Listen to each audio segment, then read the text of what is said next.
नमस्कार। आज हम एक अहम और दुखद विषय पर बात करने वाले हैं। छत्तीसगढ़ में बिलासपुर के पास हाल ही में एक रेल दुर्घटना हुई है।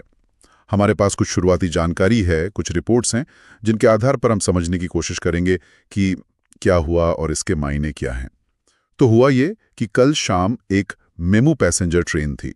ये लोकल ट्रेन होती है ना, बिजली से चलने वाली। हाँ, जो आसपास के शहरों को जोड़ती है। बिल्कुल। तो उसने जानकारी के मुताबिक लाल सिग्नल पार कर दिया और आगे एक मालगाड़ी खड़ी थी, उससे जाकर टकरा गई। और टक्कर जैसा बताया जा रहा है वो काफी काफी भीषण थी। हाँ, रिपोर्ट्स में लिखा है कि पैसेंजर ट्रेन के कुछ डब्बे मालगाड़ी के ऊपर चढ़ गए। मतलब अंदाजा लगा सकते हैं कि कितना भयानक मंजर रहा होगा। दुख की बात यह है कि इस हादसे में अभी तक की खबर के अनुसार 11 लोगों की जान चली गई है और कई लोग घायल भी हुए हैं।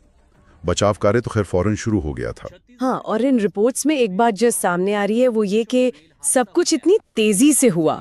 जैसे एक सूत्र ने कहा, ये सब कुछ ही पलों में हो गया, लोगों को संभलने का मौका तक नहीं मिला। तो ये जो आकस्मिकता है यही इसे और दर्दनाक बना देती है। बचाव दल पहुंचे, घायलों को अस्पताल भेजा गया, ये सब हुआ। और रेलवे बोर्ड ने भी, मतलब जो हमारी शीर्ष संस्था है रेलवे की, उसने फौरन जांच के आदेश दे दिए हैं। हाँ, ये जरूरी भी है। बिल्कुल।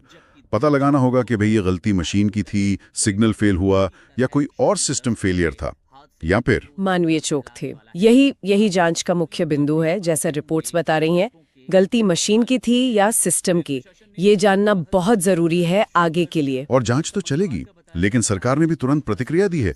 मृतकों के परिवारों के लिए 5 लाख और घायलों के लिए 50,000 रुपए की सहायता राशि घोषित की है।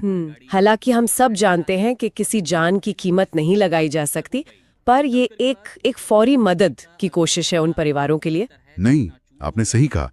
और ये घटना ना हमें उस भरोसे की याद दिलाती है जो हम सब, मतलब लाखों लोग रोज रेल से सफर करते हैं। हाँ, रोज ही करते हैं। और हम ये मान कर चलते हैं, भरोसा करते हैं कि हम सुरक्षित अपनी मंजिल तक पहुंचेंगे। बिल्कुल, ये भरोसा बहुत बड़ा है। एक रिपोर्ट में इसका जिक्र भी है।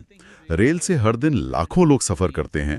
हम सब भरोसा करते हैं कि हम सुरक्षित अपनी मंजिल तक पहुंच जाएंगे। और इसी भरोसे से जुड़ी एक बहुत अहम बात एक दस्तावेज में कही गई है कि ऐसी दुर्घटनाएं हमें याद दिलाती हैं कि सुरक्षा सिर्फ एक सिस्टम नहीं, एक जिम्मेदारी है। जिम्मेदारी, ये शब्द बहुत वजन रखता है यहाँ पर। बिल्कुल, सिर्फ नियम बना देना या कहें तो टेक्नोलॉजी लगा देना शायद काफी नहीं होता। तो ये जिम्मेदारी, इसका मतलब क्या है?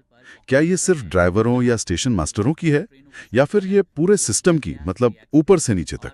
मेरे ख्याल से ये बहुस्तरीय है। इसमें तकनीक का सही चलना तो है ही, सिग्नल, ट्रैक, सब कुछ, लेकिन साथ ही जो प्रक्रिया